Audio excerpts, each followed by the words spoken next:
বৈষম্য বিরোধী ছাত্র আন্দোলনের নেতা ও জুলাই বিপ্লবের বীর সেনাদের সংবর্ধনা দেয়া হলো কুমিল্লায়। লাকসাম পাইলট হাই স্কুল মাঠে এ আয়োজনে মতবিনিময় সভায় যোগ দেন সংগঠনের আহ্বায়ক হাসনাত আব্দুল্লাহ সহ কেন্দ্রীয় নির্বাহী কমিটির সদস্য রিফাত রশিদ, নুসরাত তাবাসসুম, তরিকুল ইসলাম, সিনথিয়া জাহিন আয়েশা ও কুমিল্লা জেলার আহ্বায়ক মোহাম্মদ সাকিব হোসাইন। অনুষ্ঠানে সাংবাদিকদের প্রশ্নের উত্তরে হাসনাত আব্দুল্লাহ বলেন, ভারতীয় মিডিয়ায় বাংলাদেশ নিয়ে অপপ্রচারের বিরুদ্ধে দেশের গণমাধ্যমগুলোকেও সোচ্চার হতে হবে। আমাদের বাংলাদেশি যে গণমাধ্যম রয়েছে, এই গণমাধ্যমের উচিত যে বাংলাদেশে যে আসলেই আমাদের যে সাম্প্রদায়িক সম্প্রীতি রয়েছে, কোনো ধরনের ক্ষুদ্র নৃগোষ্ঠী অথবা হিন্দু মুসলিম বৌদ্ধের আমাদের যে একটি সুন্দর সাম্প্রদায়িক সম্প্রীতিটি রয়েছে, এগুলো তুলে ধরা।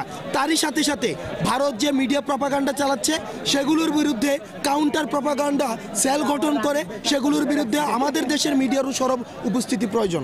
গুম হত্যার বিচার না হওয়া পর্যন্ত আওয়ামী লীগ ও তার দোসর জাতীয় পার্টির পুনর্বাসনের সুযোগ নেই জানিয়ে ফ্যাসিবাদীদের ফিরে আসা ঠেকাতে সবাইকে সতর্ক থাকার আহ্বান জানান হাসনাত। বিচার নিশ্চিত না হওয়া পর্যন্ত তাদের পুনর্বাসনের যে আলাপটি জাতীয় পার্টি দিচ্ছে, এটি একটি ফ্যাসিবাদের আরেকটি দোসর।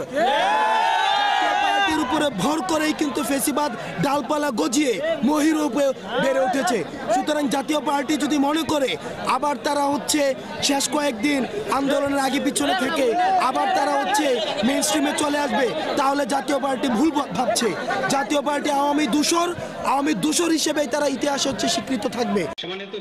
পরে বৈষম্য বিরোধী ছাত্র আন্দোলনে শহীদ পরিবারের সদস্য ও সমন্বয়কদের হাতে সম্মাননা স্মারক তুলে দেয়া হয়। সময় সংবাদ, কুমিল্লা।